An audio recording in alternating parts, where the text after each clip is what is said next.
చూసారు కదా ఈ ఎడ్జ్ మొత్తం జిల్లాల వారికి ఎలా ఉంటుంది జిల్లాలకు సంబంధించి రైట్ అండి. ఈ జిల్లాల వారీగా తీసుకున్నట్లయితే ఇది నిజంగా మిరాకిల్ నుంచి చెప్పుకోవచ్చండి. ఈ జిల్లాల వారీగా చెప్పుకోబోయే ముందు మనం ఒక చిన్న విషయం కనుక తీసుకుంటే మీకు బాగా ఇదిగా ఉంటుందండి, క్లారిటీ. ఓకే, ఆంధ్ర రాష్ట్రంలో మనము ఏ పార్టీకి ఎన్ని సీట్లు వస్తాయనేది ఆల్రెడీ డిస్కస్ చేసుకున్నాం అండి.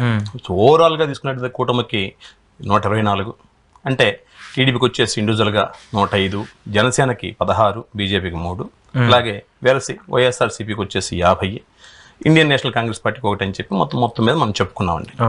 ఇప్పుడు ఏ జిల్లాలో ఏ పార్టీకి ఎన్ని సీట్లు వస్తాయి అనేది చెప్పుకోబోయే ముందు అసలు ఏ పార్టీకి రాష్ట్ర వ్యాప్తంగా ఏ జిల్లాలో ఎక్కువ సీట్లు రావడానికి అవకాశం ఉంది, ఓకే, రాష్ట్రం మొత్తం మీద పలానా జిల్లాలో ఈ పార్టీకి ఎక్కువ వచ్చే అవకాశం ఉంది, ఓకే, అలాగనే రాష్ట్ర వ్యాప్తంగా ఏ పార్టీకి ఏ జిల్లాలో బాగా తక్కువ వచ్చే అవకాశం ఉంది, ఇలాంటి చెప్పుకునే ప్రయత్నం చేద్దాం.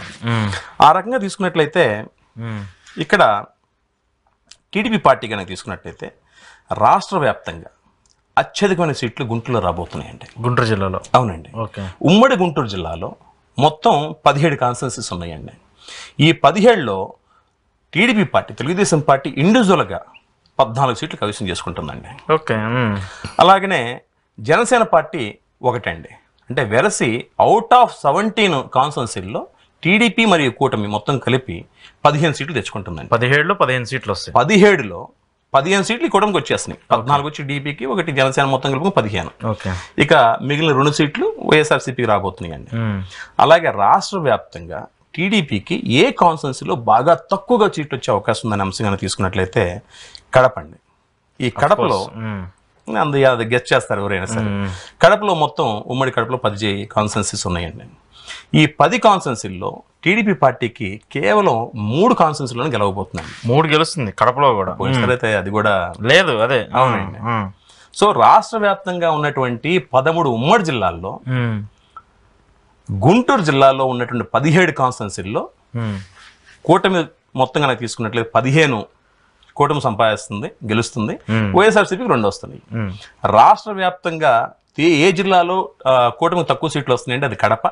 ఆ కడపలో ఉమ్మడి కడపలో మొత్తం 10 కాన్స్టిట్యున్సీలు ఉంటే అక్కడ కేవలం 3 కడప కాన్స్టిట్యున్సీలో మొత్తం, అంటే కడప జిల్లాలో 10 కాన్స్టిట్యున్సీలు ఉంటే అక్కడ కేవలం 3 సీట్లు మాత్రమే గెలుస్తుందని చెప్పుకోవచ్చండి. ఓకే. అలాగే వైఎస్ఆర్సీపీ పార్టీ కనుక తీసుకుంటే రాష్ట్రం మొత్తం మీద ఏ జిల్లాలో ఎక్కువ సీట్లు సంపాదిస్తుంది అనే అంశం కనుక తీసుకున్నట్లయితే ఇక్కడ కర్నూలు కనుక తీసుకున్నట్లయితే ఈ కర్నూలులో ఉమ్మడి కర్నూలు జిల్లాలో మొత్తం 14 కాన్స్టిట్యున్సీలు ఉన్నాయండి. ఈ 14 కాన్స్టిట్యున్సీల్లో అత్యధికంగా వైఎస్ఆర్సీపీ పార్టీ 10 సీట్లను తెచ్చుకుంటుందండి. ఓకే. సో ఇక్కడ అవుట్ ఆఫ్ 14లో 10 సీట్లు వైఎస్ఆర్సీపీ సంపాదించేస్తుందండి. ఓకే. అలాగే టీడీపీ అక్కడ కేవలం 4 సీట్లు మాత్రం గెలుస్తుందండి. రాష్ట్ర వ్యాప్తంగా తక్కువ సీట్లు ఎక్కడ గెలుస్తుంది వైఎస్ఆర్సీపీ అనే అంశంగా తీసుకున్నట్లయితే ఇక్కడ మీరు గమనించినట్లయితే వైజాగ్ అండి. ఈ వైజాగ్లో కేవలం 1 సీటు మాత్రం వచ్చే అవకాశం ఉందండి వైఎస్ఆర్సీపీకి. ఓకే. అదండి. సో ఇప్పుడు మొత్తం అత్యధికంగా ఏ జిల్లాలో వస్తున్నాయి, అత్యల్పంగా ఏ జిల్లాలో వస్తున్నాయి, ఏ పార్టీకి ఎక్కడ ఎక్కువ వస్తుంది, ఎక్కడ తక్కువ వస్తుంది చెప్పుకున్నాం. ఇప్పుడు ఇండివిజువల్గా ఏ జిల్లాల్లో ఏ పార్టీకి ఎన్ని సీట్లు వస్తుందో చెప్పుకునే ప్రయత్నం చేద్దామండి. ఆ రకంగా తీసుకున్నట్లయితే మనం శ్రీకాకుళం జిల్లా నుంచి వచ్చే ప్రయత్నం తెలుసుకునే ప్రయత్నం చేద్దామండి. శ్రీకాకుళం జిల్లాలో, ఈ ఉమ్మడి శ్రీకాకుళం జిల్లాలో మొత్తం 10 కాన్స్టిట్యున్సీస్ ఉన్నాయండి. ఈ 10 కాన్స్టిట్యున్సీల్లో టీడీపీ అత్యధికంగా 7 సీట్లు గెలవబోతుందండి. ఓకే. అలాగే వైసీపీ వచ్చేసి 3 సీట్లు గెలవబోతుంది. ఇక్కడ టీడీపీ అని చెప్పిన ప్రతిసారి కూడా మనం కూటమిగా తీసుకోవచ్చు. ఇండివిజువల్గా టీడీపీ అన్నప్పుడు నేను టీడీపీ గురించి చెప్తాను మీకు. అలాగే విజయనగరం కనుక తీసుకున్నట్లయితే మొత్తం ఉమ్మడి విజయనగరం జిల్లాలో 9 నియోజకవర్గాలు ఉన్నాయండి. దీంట్లో వైఎస్ఆర్సీపీ 6 సీట్లు కైవసం చేసుకోగా టీడీపీ పార్టీ 3 సీట్లు కైవసం చేసుకుంటుందండి. అలాగే వైజాగ్లో మొత్తం 15 నియోజకవర్గాలు ఉండగా ఇక్కడ టీడీపీ పార్టీ ఇండివిజువల్గా 9 సీట్లు, జనసేన పార్టీ 4 సీట్లు, అలాగే వైఎస్ఆర్సీపీ పార్టీ 1, బీజేపీ 1 సంపాదిస్తున్నాయండి. ఓకే. అలాగనే ఈస్ట్ గోదావరిలో 19 కాన్స్టిట్యున్సీస్ ఉన్నాయండి. ఉమ్మడి ఈస్ట్ గోదావరిలో ఇక్కడ Telugu Desam party 10, Janasena party 5, BJP 1, YSRCP party 3 సీట్లలో విజయం సాధించబోతుందండి. ఓకే. అలాగే వెస్ట్ గోదావరిలో మొత్తం 15 సీట్లు ఉన్నాయండి ఉమ్మడి వెస్ట్ గోదావరి జిల్లాలో. ఇక్కడ టీడీపీ పార్టీ ఇండివిజువల్గా 8 సీట్లు, జనసేన పార్టీ 5 సీట్లు గెలుచుకుంటుందండి. కేవలం 2 సీట్లతోటి వైఎస్ఆర్సీపీ పార్టీ కాంప్రమైజ్ అవ్వాల్సిన పరిస్థితి అనేది ఏర్పడుతుందండి. ఓకే. ఇక కృష్ణా జిల్లా కనుక తీసుకున్నట్లయితే ఉమ్మడి కృష్ణా జిల్లాలో 16 సీట్లు ఉన్నాయండి, 16 నియోజకవర్గాలు ఉన్నాయి. దీంట్లో టీడీపీ పార్టీ అత్యధికంగా 11 సీట్లలో విజయం సాధిస్తుంది. అలాగనే జనసేన 1 సీట్లో విజయం సాధిస్తుంది. బీజేపీ వచ్చేసి మన సుజనా చౌదరి వారు 1 సీటు సంపాదిస్తున్నారు. ఇక వైఎస్ఆర్సీపీ పార్టీ కనుక తీసుకుంటే 2 లేదా 3 ఇక్కడ కొంచెం టఫ్గా ఉంది. సో ఈ విధంగా ఉందండి విజయం అనేది. ఇంకా గుంటూరు కనుక తీసుకున్నట్లయితే ఆల్రెడీ మనం డిస్కస్ చేసుకున్నాము. ఉమ్మడి గుంటూరు జిల్లాలో మొత్తం 17 కాన్స్టిట్యున్సీస్ ఉన్నాయి.